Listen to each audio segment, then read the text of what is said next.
The Cumberland County Board of Commissioners to order, and welcome everyone. At this time, I would like to ask Commissioner Jimmy Keefe if he would lead us in an invocation followed by the Pledge of Allegiance. Thank you. Please stand.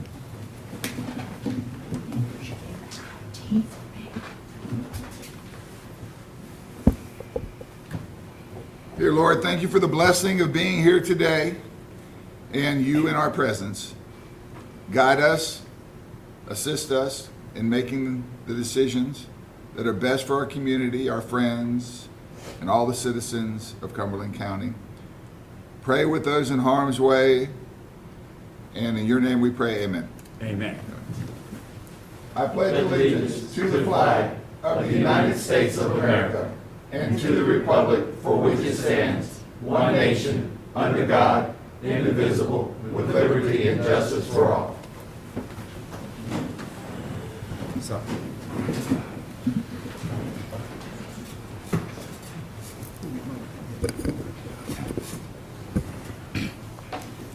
Madam Manager.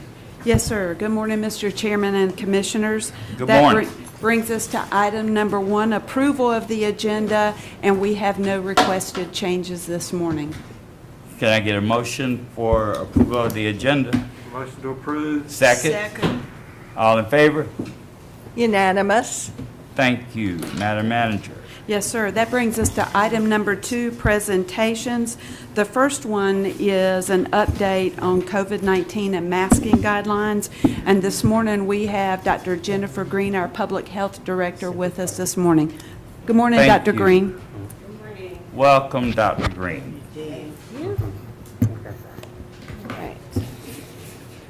So we will start with the data as usual.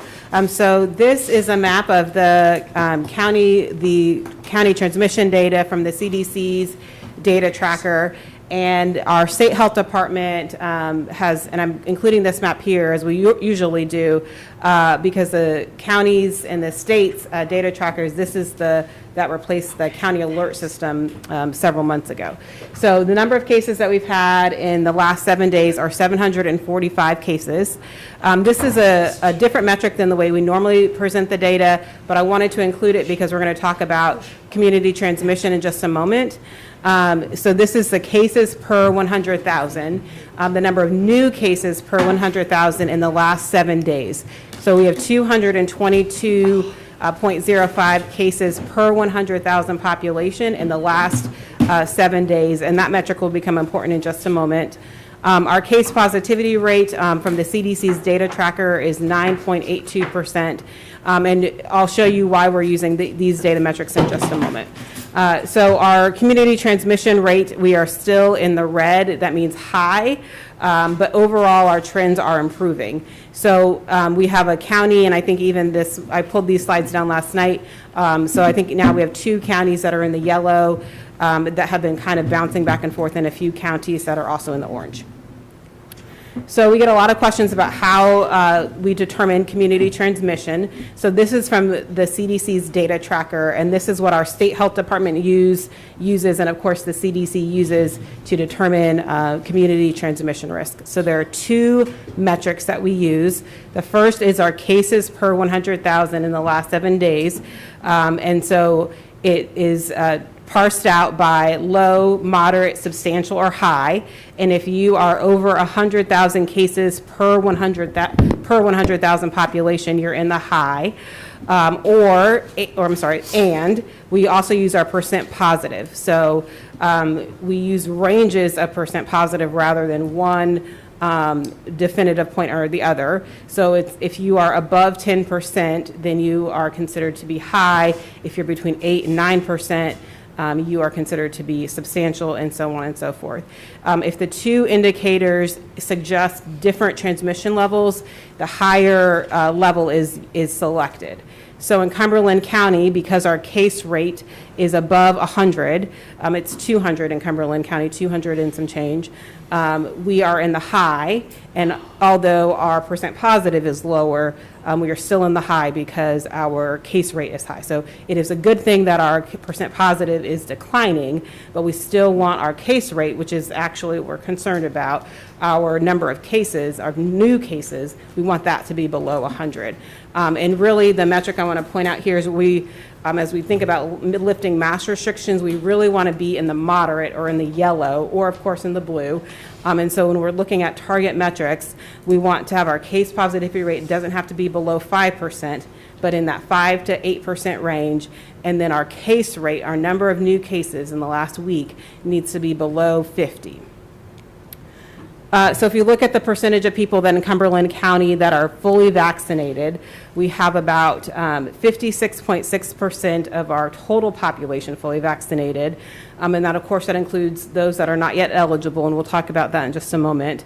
And it also includes, so that includes those that are under the age of 12. If we just include those that are over the age of 12 that are eligible, we have about 68.4% of our population fully vaccinated. And then if we just look at our adults, we are about 71%. And then if we look at just our older adults that are over the age of 65, we're at about 84.6% fully vaccinated. So on August the 27th, our public health abatement order went into effect. And this abatement order requires face coverings for all residents and visitors over the age of 2, regardless of vaccination status in public indoor spaces. This applies to all of Cumberland County, so including the unincorporated areas, the city of Fayetteville, and the towns of Hope Mills, Spring Lake, et cetera. So all of our municipalities are included in that. And this abatement order, as you know, is authorized under general statute. So we are continuing to follow the CDC's guidelines for masking. So the current CDC guidelines and the state health department guidelines, they've aligned on both of these metrics. We're aligning with those guidelines for masking.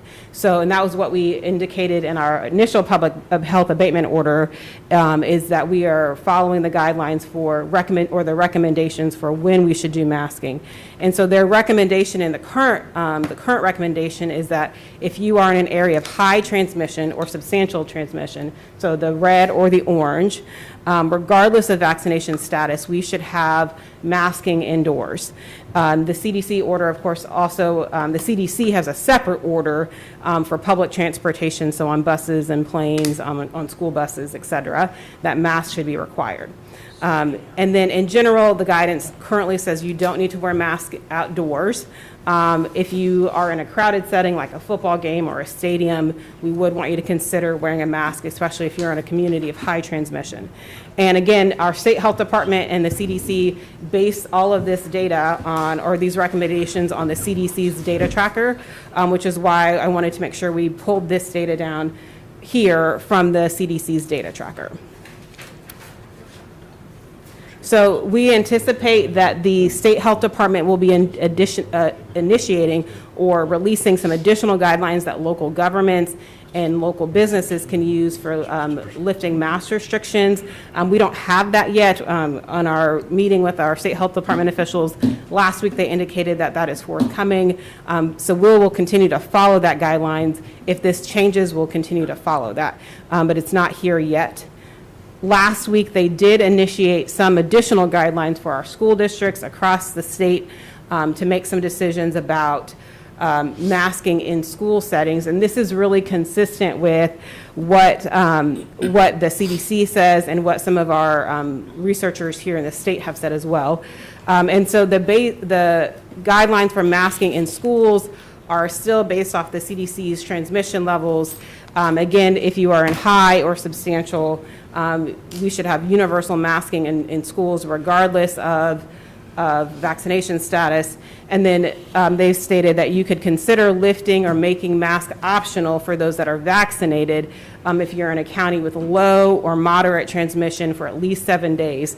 So again, that means your color on the map would need to be in yellow or orange or red or blue for at least 7 days. We want that map so we don't get a blip. Sometimes on the map it will turn yellow for a day and then it'll go back orange. So we want to have some level of consistency there so there's not like a blip in the data. And then under the moderate or low, the recommendation from our state health department is that we continue mask requirements for those that are unvaccinated. And then when you move into the blue or the low transmission level, consider mask optional when community transmission is low for at least 7 days.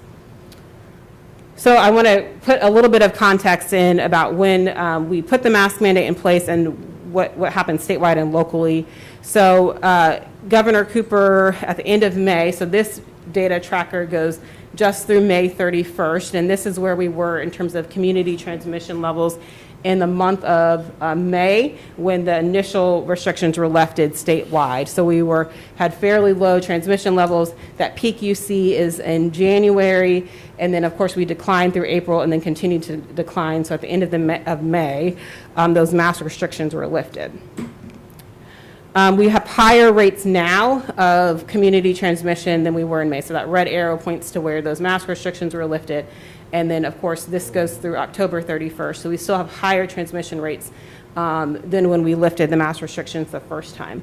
The other critical thing to remember is that we have, as we get closer to, and hopefully this week, and I'll share this in just a moment about how we're going to be vaccinating for children. Currently in our state, if you are in a school setting or in a daycare setting and a person gets exposed, we have some allowances for people to stay in school after an exposure. So that means if a person that's exposed and a person that is, or the positive person and the exposed person, if both of them are wearing masks consistently or correctly, then they can stay in school. Or they can stay in school if they're fully vaccinated after an exposure. So we do allow for both of those scenarios. So right now, for our 5 to 11 group, because they're not fully vaccinated yet, if we lift restrictions, that means we're going to quarantine a lot more students because they don't have a mask on and they're not vaccinated. So that we're going to kick all those students out of school if they're within 6 feet, 15 minutes or more, if we lift that mask restriction now.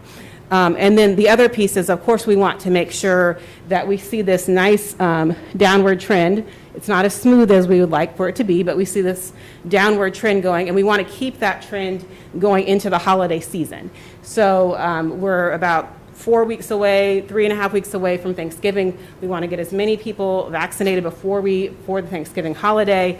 And we also want to make sure that we don't have a spike before the Thanksgiving holiday as people get ready to gather. So we want those numbers to continue to decline. As a reminder for people, as we think about our 5 to 11 group in particular, we're going to talk about that in just a moment, but I want to just say a word about boosters. As we continue to get our transmission rates down, people are eligible to get a booster shot now. They can get a Moderna, Pfizer, or J&J booster shot at the health department Monday through Friday. And then, of course, at our libraries on Saturdays, they can do the same thing for those that are 65 and older, 18 and over with in a long-term care setting, underlying health conditions. If you work in a high-risk setting, that is a broad array of people. J&J boosters are now available, and you can also mix and match. So if you got J&J the first time, you can get Moderna or Pfizer the second time as long as you're eligible. So mixing and matching is also allowed now, and we can vaccinate at our health department. So as we think about lifting mask restrictions, it'll be critical to get our 5 to 11 group fully vaccinated as quickly as we possibly can. So last week on Friday, the FDA gave their full approval. They are shipping doses as we speak. We anticipate that those will arrive to the health department sometime this week, today or tomorrow, or probably not today, but tomorrow or Wednesday, and that we'll have them on hand ready to roll out. The CDC's advisory committee meets the 2nd and 3rd of this week, and then once the CDC's advisory committee meets, the CDC director will make that recommendation. We're anticipating maybe sometime on the 4th or the 5th. And then we'll have the state health department will issue some standing orders for us, and then we'll be able to give out our clinical guidance and give out clinical guidance. And then we'll be ready to vaccinate. So the children's vaccine is going to be the same. It's the same vaccine. It's a different dose and a different vial, so we can tell the difference in the size, but it will be the same. And this is some general information, but we'll have more information in collaboration with PIO on our website this week about how our 5 to 11 group gets vaccinated. We will have weekend, after school, and evening hours at the at our library, so we are doubling up the number of libraries we do on the weekends, and then they'll also be available at the libraries during the weekdays on a rotating schedule throughout the county. And then we'll also be at our recreation centers that are either co-located near a campus or next to a campus in the evening, so 3 p.m. to 7 p.m. On a rotating basis throughout the county. And then November 12th, Dr. Conley declared that was going to be a school holiday, so we'd encourage parents to bring their kids to Department of Social Services on November the 12th, because we'll have vaccines available there when there's no school. And then, of course, parental consent will be required. So we've worked on some messaging in collaboration with the city and the county, the school district, and the Healthier Together campaign. And we implore every parent to get their child vaccinated so that we can continue to see our numbers decline and lift those mask restrictions. So that's all I have. I'm going to stop there and see what questions you have. Thank you, Dr. Green. Are there any questions from the board?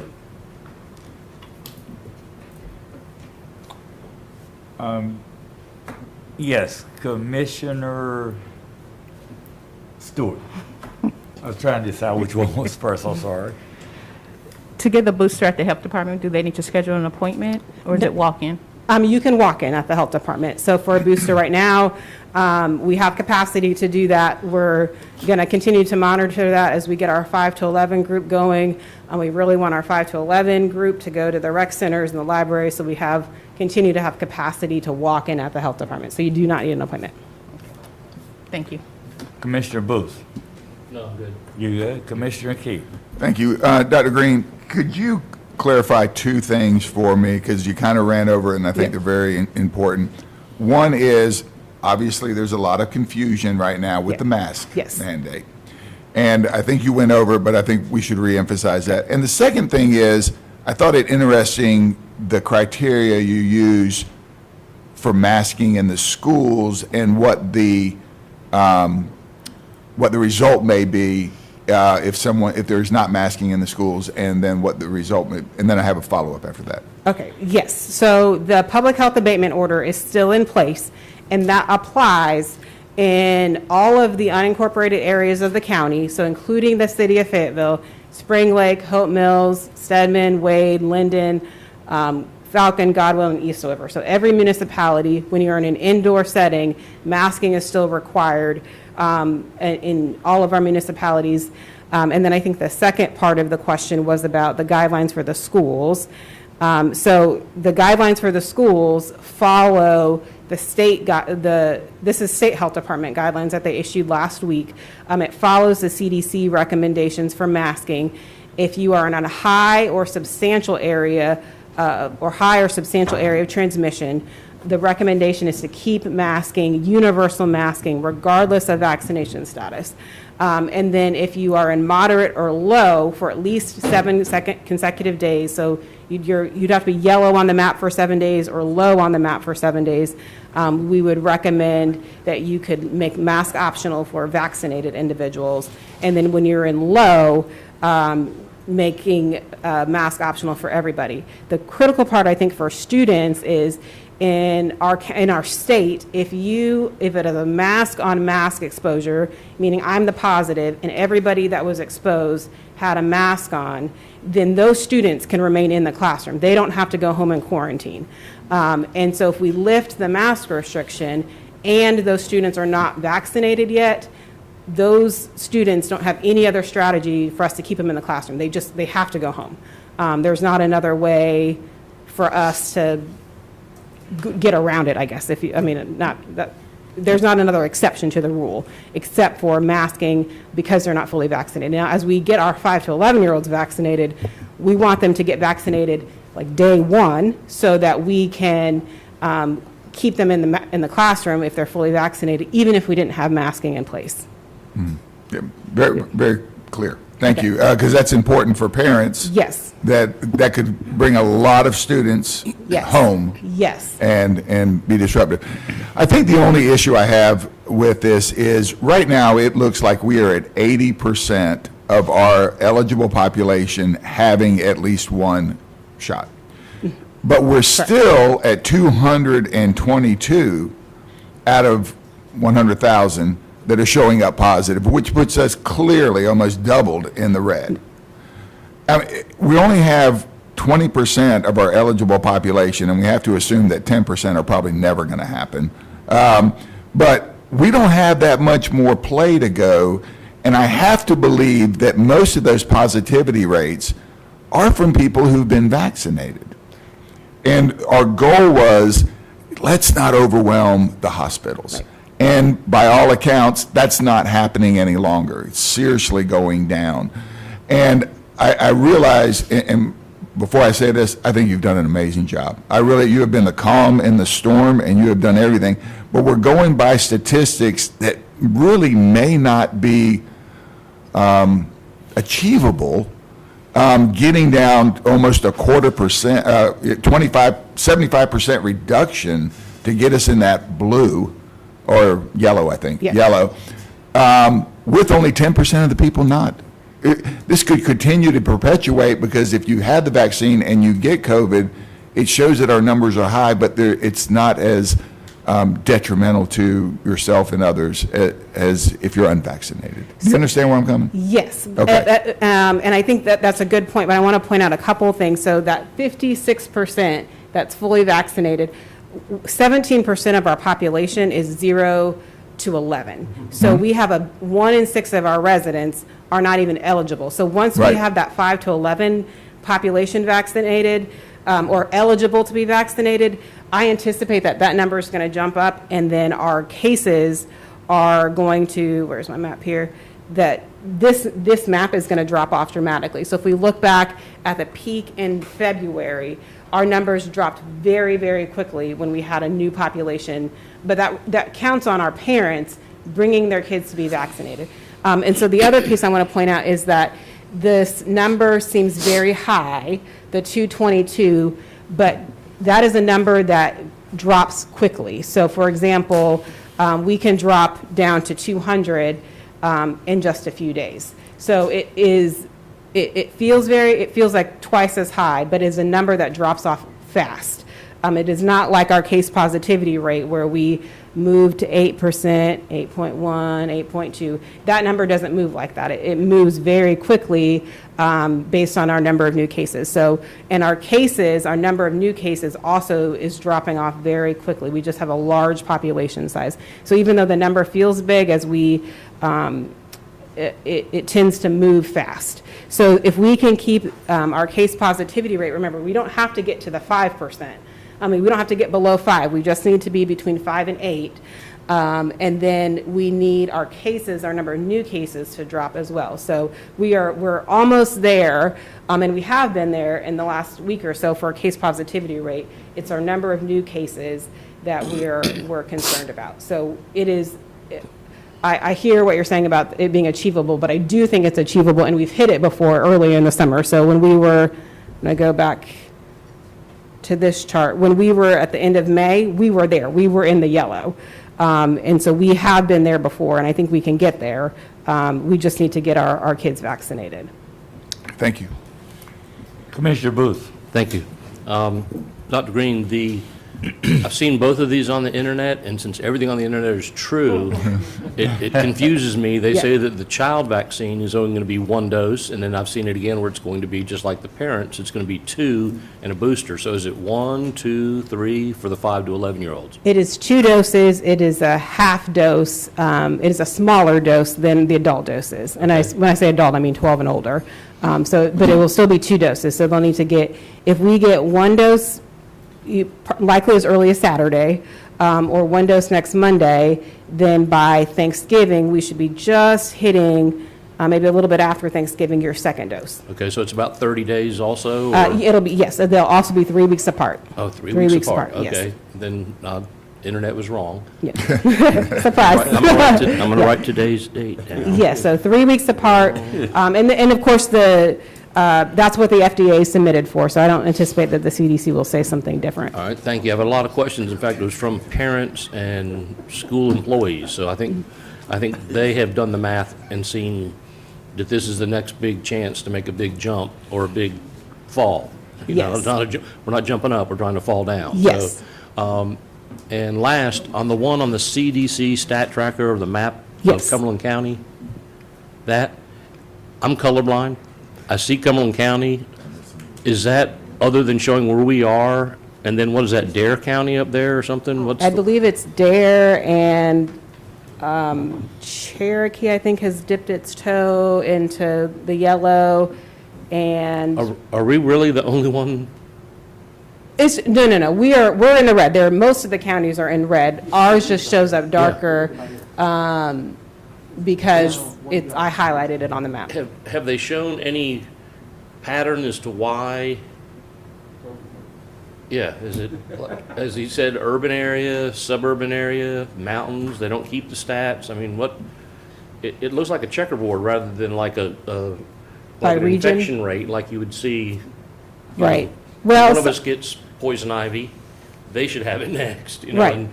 and, so some of the counties, like Dare County is a small county, so they can fluctuate, I think, on the map quite a bit, which is why we want 7 Transient. days consistent. So you're not going orange and then you're going red, and we want it 7 consecutive days. So some of the smaller counties tend to fluctuate a little bit more. The metric is a little bit more sensitive.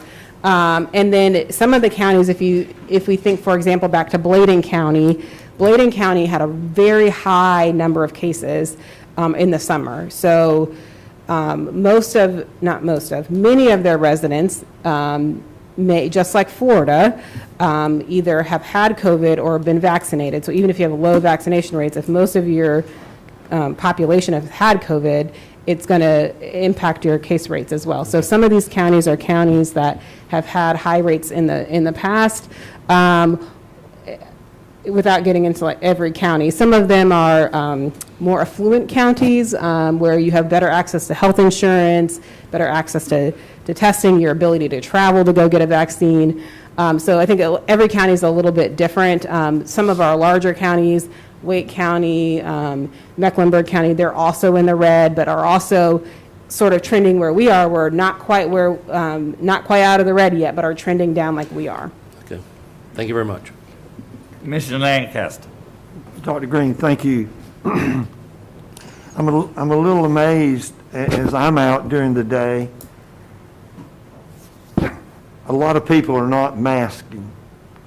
As a matter of fact, I'm beginning to feel a little odd myself because I have on a mask and a whole lot of people do not.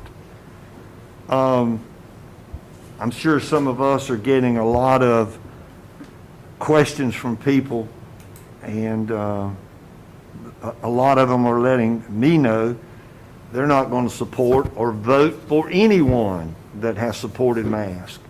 Now, it looks to me like there are a lot of people supporting masks, so I don't know, probably won't be anybody on the ballot when it comes time for voting. But what is it? I'm finding it very difficult to respond to folks. When is it going to happen? You know, it's, you know, you're a communist and you're this, you're that. I was in a setting Saturday where there must have been 4,000 or 5,000 people and no mask. I mean, it was, and I kept asking my wife, should we keep ours on or take ours off? And, you know, it was like people were looking at us like, what is this thing that Larry has on? This is a public setting, right? So everyone should have a mask on?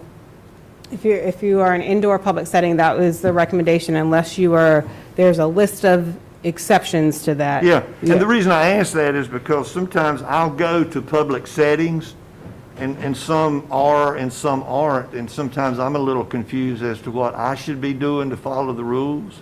So for these people that are asking questions of us, and for those people when I go out during the day, I have asked managers of businesses, what's your policy here? And they'll say, well, you know, we just hate to approach them because they don't have a mask on. So help me and help our audience to understand what could be said and what should we be saying to those people who may be driving these numbers up. To me, it's almost like a mask mandate is a joke. Because I don't see a whole lot of people following the mandate. That's my question. So we do have a complaint form online that people can submit, and if they go to a business and people are not wearing a mask and they're concerned, they can go to Cumberland County NC, and we have a link right there on the homepage where you can submit your complaint, and that triggers us to just give that business a call, send them a letter that says, hey, do you need anything? Can we help you? We also have signage for businesses that they can print out and put on their door. That helps people. We don't want business owners to have to, get in a verbal altercation with a citizen about over the mask mandate. That is not the intent. But I think sometimes the signage helps. I've heard people say, well, I didn't even know. So putting the sign, I think, helps. Asking them, hey, can you put your mask on? We don't want you to get in a fight with them about it. And then give us a call. Sometimes the businesses don't know. Sometimes they're just not willing to do it. But they can pass the buck to us, and we will follow up with those individuals. There's also a list of exemptions. So, of course, our kids under 5, we don't want anyone under 2 to wear a mask. But if they're under the age of 5, they may not be able to wear a mask, or if they're giving a speech or a broadcast, or they have a medical exemption, of course, they're exempt from doing that, from wearing a mask. So there might be some scenarios in which people are exempt. Now, if nobody, like the several thousand people, I don't think that several thousand people have some level of exemption, but we want people to comply with the mask mandate, and it is still required. One other thing, and I get this question, are you aware of anyone that wears a mask that gets sick? It happens, especially if you are in a household where you have repeated transmission. That can happen. So, for example, if you are, I know of people that have had COVID and they might wear a mask in their house, but they're the caretaker, and it's not an N95, it is a, maybe a cloth-based mask. So that it certainly can happen. Masks are not 100%, which is why we talk about layering the levels of protection, getting vaccinated, plus wearing your mask. So it's not that it does not happen, but it substantially reduces your risk of getting COVID if you have the mask on. Thank you. Yes.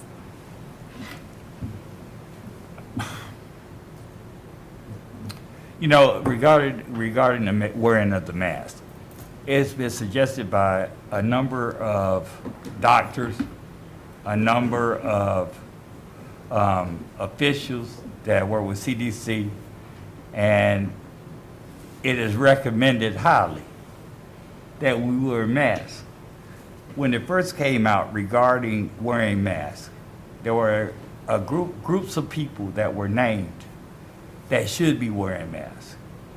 People of color, our elderly, and those individuals that are dealing with issues that they're still trying to control. This is just my personal belief, is that with the recommendations that were given by people that are in positions to come to a conclusion about these decisions of wearing the mask, it's up to the individual to decide whether or not they want to wear a mask or not. I believe in wearing the mask because there's somebody that have more experience with diseases that had advised that we wear the mask. You can't make nobody wear a mask. Nobody. So if that's their choice, that's their choice. But it's highly suggested that we wear masks, not only for ourselves, but the individuals that we come in contact with. And so I would be wearing a mask if I don't forget it. But I will be wearing a mask. Commissioner Booth. Thank you, Chair. I agree. I think you've hit the nail on the head. I think that even after you say finally it's okay, we can start doing this, occasionally I go to South Carolina, and it seems to be at the point where it's taking care of itself. They actually, some restaurants will have, we require masks in here even though the state doesn't. If you don't wear a mask, please go to, Glenn's Fish and Chips next door, or, you gotta have a mask here? Okay, we'll skip. Or go on the other side of Tony's Tacos or something. But I mean, and I think that some folks. You gotta wear a mask there? Okay, well, anyway, but I think what's gonna happen is there's gonna be some places that are still gonna be more comfortable with masks, and I think it'll balance itself out. I see people driving on I-95 in a car by themselves with a mask on. Okay, I don't know if they're worried about coughing on themselves or what, but I really don't know, I mean, I don't understand that part. But I also understand not going into a ball game and sitting next to people, hacking up a lung or, cheering a crowd on and spilling and spitting everywhere, everything. So I see both sides of it, and I think what it'll do is after you determine the numbers are within the range, I think people are going to go to restaurants that require a mask because they'll feel safer at Tony's and Glenn's place that everybody around them has a mask on, and they'll go to Charles's because it's optional, and they'll go to, Jeanette's because she says, I've lived a good life, come on in here, risk it, I mean, but I'm just saying, I think once we get the numbers, and I think, like you said, the pediatric vaccine is going to help get our numbers to where you can say, let's do this. So, I agree. I get it, so. We want to get our numbers down so that, and particularly in settings where we don't have people vaccinated. Our kids 5 to 11, they haven't had that chance yet. They will hopefully this week and next week. And then at that time, it will be a choice of whether you continue to wear your mask. It might be based on where you work. So you work in a high-risk setting like a jail or a daycare center or a school, and you want to, out in the community, protect other people because I work in a high-risk setting. I could have something. I want to make sure I protect other people around me because I work in a long-term care facility. So we want to get to that point. And, I think for the citizens that are saying, well, why are we waiting? Why don't we do this now? We want to get the metrics here, but we also want to make sure that as we move into this holiday season, we can do the work to avoid a surge. We don't have to have a surge. That is not written in the public health book, right, that we will have a surge after holiday seasons. We don't have to do that. So we want to have a nice downward trend going into that time frame so that we can continue that, and then we will avoid what we happened last year and having these spikes where we had to limit travel, limit gatherings. Nobody wants to go back to limiting social, nobody wants to go back there. So we want to keep this layer of protection in place so that we can protect our youngest citizens until they can get vaccinated, and hopefully that will be, we're anticipating that will be this week, late this week, Saturday. Are there any more questions or comments for Dr. Green? Thank you, Dr. Green. Thank you for your time. Madam Manager.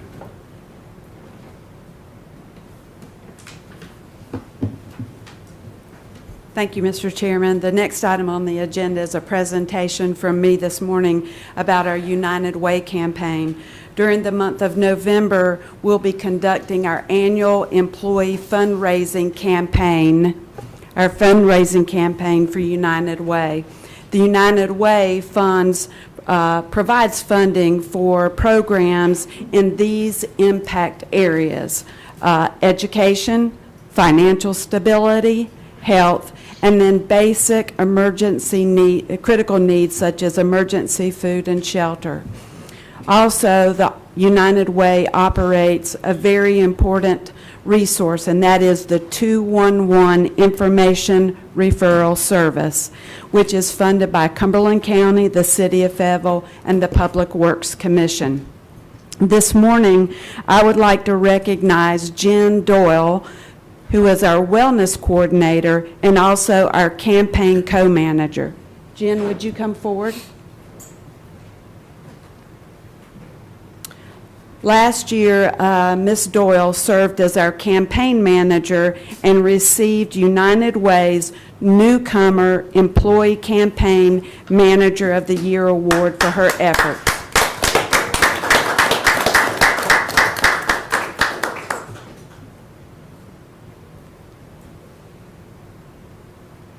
Let's stand in front of the board.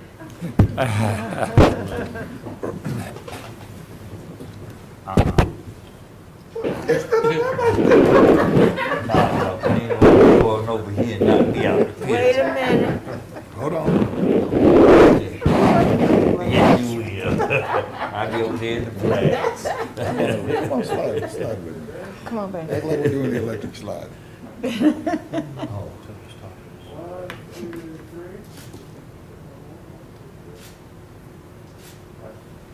can't see a smile. They can't see a smile. Can't tell where you're smiling. But who was smiling? Okay. This morning, I'd also like to recognize James McQueen, who's our Child Support Director. James, come forward, please. Last year, James accepted the Paul T. Hodel Award on behalf of the Child Support Department. They were the most improved campaign for 2020. They increased their giving by 139% over the prior year. I think that deserves a round of applause. So if we could we get another picture, please? Oh, God, just grab me. They're never too tired to take a picture.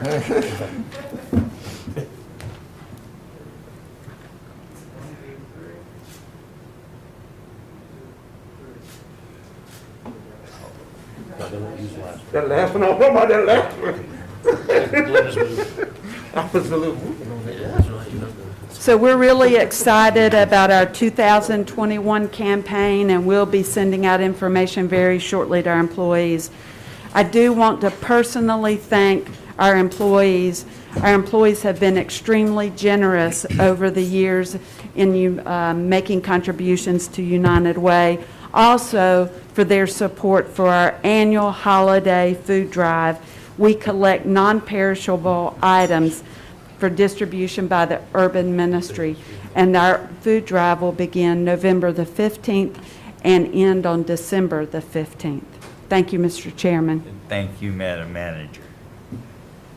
Consent agenda, Madam Manager. Yes, sir. Item number 3 is your consent agenda.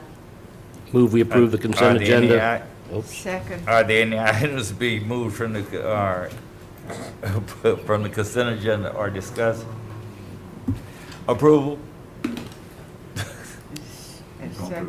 Yes, I'm calling for the vote. I'm sorry.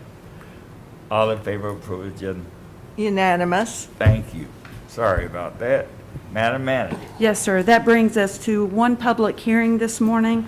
It's a public hearing on proposed economic development incentives for Project Bronco, and I'd like to recognize Mr. Robert Van Giens for this item, please. Mr. Van Giens, thank you so much for being here. Good morning. Good morning, Commissioners. Leadership team, thank you very much for giving this opportunity to be here today. Project Bronco is a U.S.-based company considering Cumberland County for a new distribution center. If they choose to move forward, the company would invest more than $100 million in new construction and equipment, create more than 500 full-time jobs, pay more than $15 per hour. While we have been working on this project for some time, a significant and unforeseen utility-related issue was recently identified.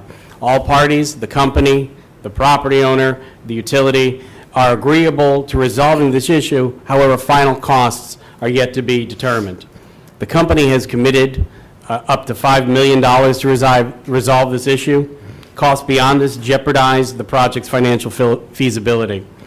To limit the company's risk, we are asking that the county and the city each approve up to $1.25 million for certain costs relating to the project above that $5 million expense.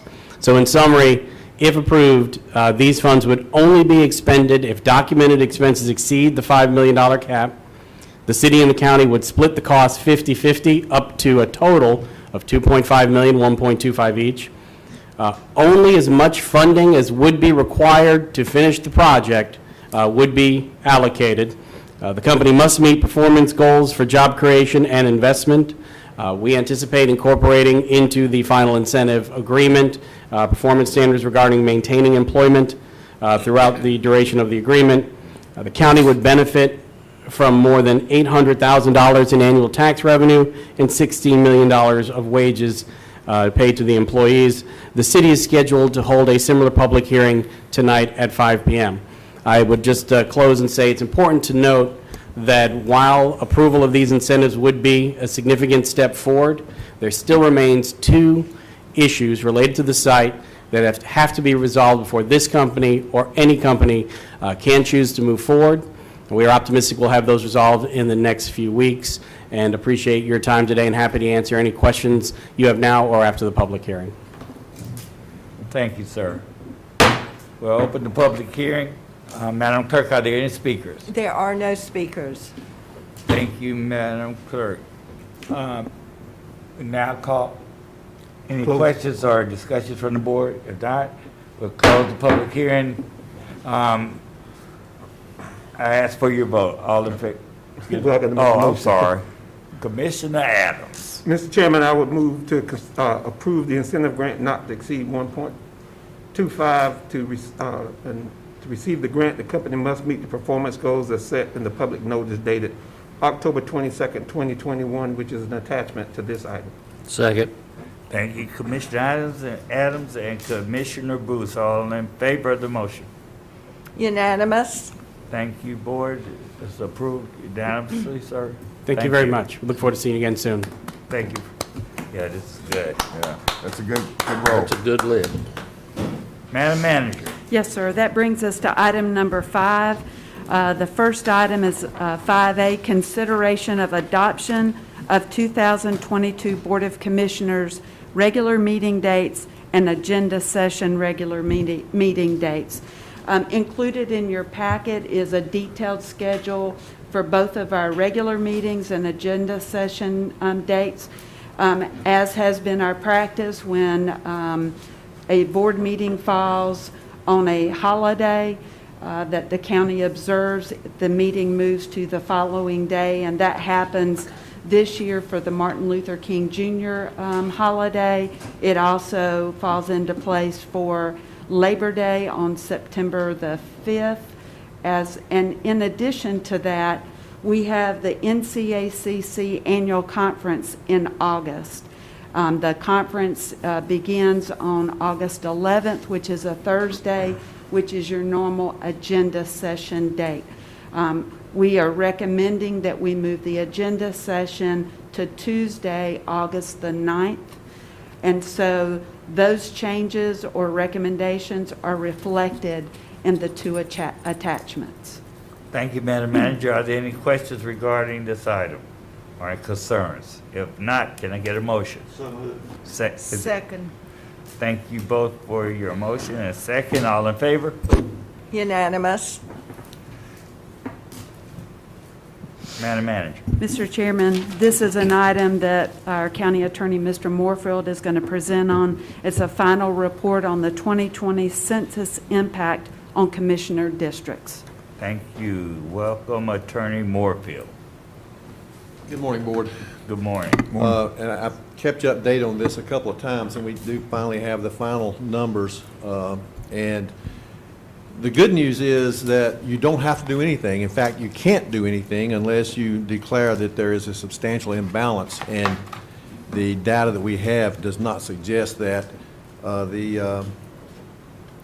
And this is the first time since the commissioner districts were created that this has happened. So what it indicates is that District 1 grew at about almost the same rate as District 2, and that's the first time in a long time that's happened, or since the districts were created. But what you end up with, you have an ideal population, electorate population in each district, which is taking the total population of the county, dividing it by the 5 districts that serve from serving the districts. And that's when I talk about the deviation from the ideal. And that's a legal term that the courts require us to do this. But in District 1, that deviation this time is only 3.8%. And for District 2, that deviation is only 2.14%.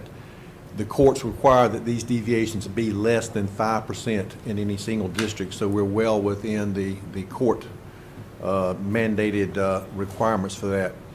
And the only reason I would even suggest that you might consider any sort of redistricting is In the 2010 redistricting, the board was intent on removing all split precincts and successfully did so. At that time, there were about 14 split precincts. They were all eliminated. The geographic boundaries of the district are actually established by the precinct boundaries.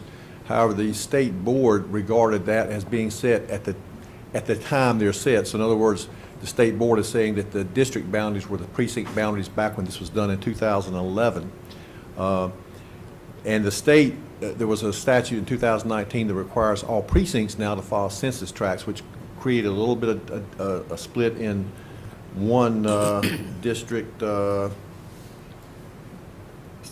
Cedar Cliffdale 2 has 11, Cliffdale 2 used to all be entirely in District 2. It's now split with 11 addresses being in District 1. It's not that big a deal, except for Cliffdale 2's precinct workers. They have to make sure that everyone who vote, they got to make sure those 11 or get the right ballot, because they have a different ballot. And for that reason, the elections director was hoping that the board could clean that up. But I confirmed with the School of Government, the statute's kind of ambiguous, but you really can't do anything unless you find that there's a substantial imbalance, and I strongly suggest that you don't do that.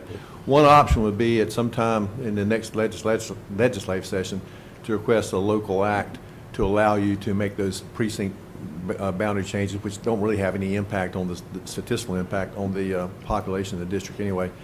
So my recommendation to you is don't do anything unless you get a local act from the board that gives you an exception to avoid making that declaration as a substantial imbalance. And I'll be glad to answer any questions. I know it sounds kind of confusing, but it's in simple terms, you don't have to do anything. Okay, are there any questions or comments to our attorney regarding this item? Okay, and Mr. Moorfield, what action would you like for us to take now? If you want to try to clean up those 11 addresses, that I would just ask that we get a local act that allows us to do so, not do anything other than that. And you don't have to do it. Okay. I have a quick question. Yes, Commissioner Booth. Thank you, Mr. Chair. Do we have to do that right now? No. That's what I'm saying. When everything dies down, could we just come back Yes, sir. 6 months? It would be in the from next now? legislative session anyway. Okay. Yes, sir. That's what I'm saying. I don't think anything's ever come down to 11 votes in this thing, but Well, there's a couple other weird anomalies. The North Regional Library is now the polling place for District 1, but it's located in District 2. So there's That's a facility there's thing, stuff yeah. like that. And Terry Robertson is concerned that might be. Of course, I don't know if people even know which about They just that, go. but that's the only other weird thing. All right. Thank you. thank you. Okay.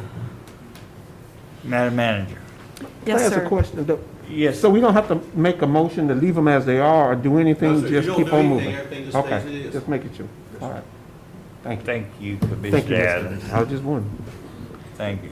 So there are no nominations. That moves us to item number 7 and to your appointments. Mr. Vice Chair.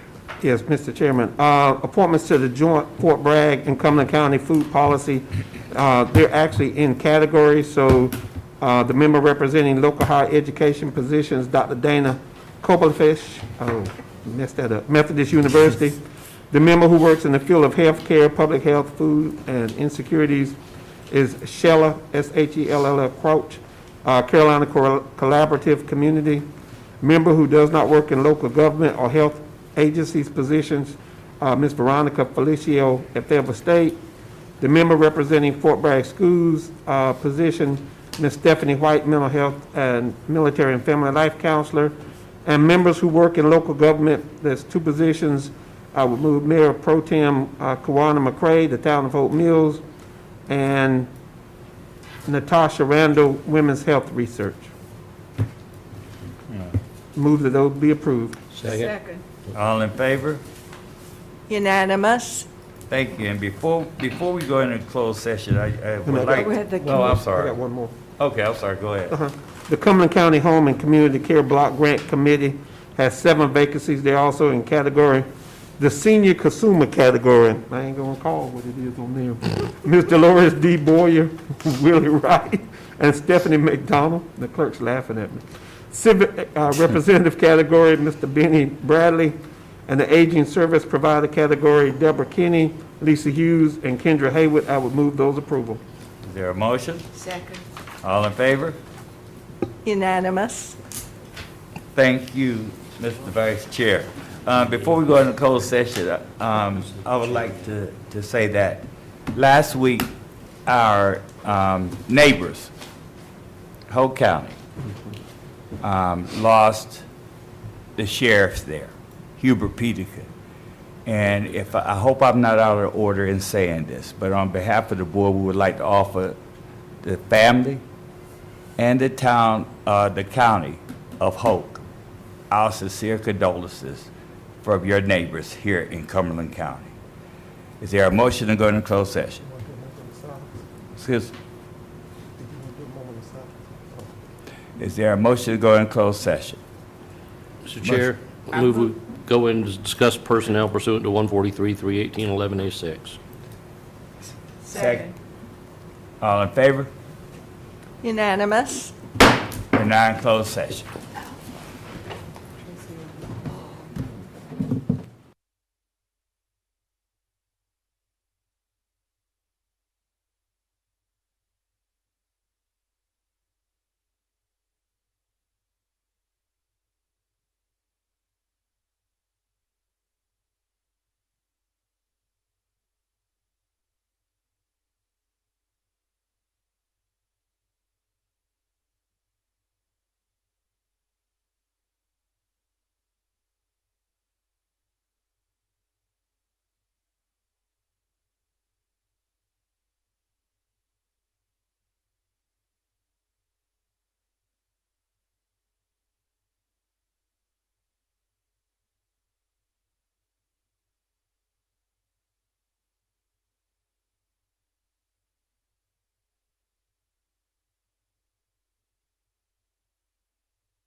No, call the motion, wait a minute. Oh, okay.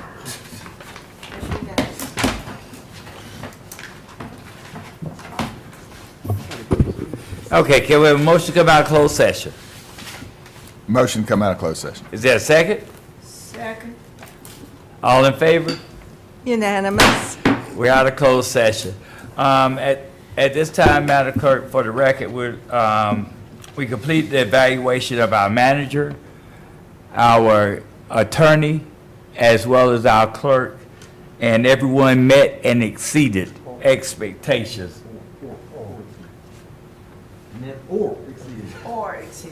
Met or exceeded, thank you. Met or exceeded expectations In each category. in each category. That's Is there a motion for adjournment? Motion to adjourn. Second? second. All in favor? Unanimous. Thank you. We are now adjourned.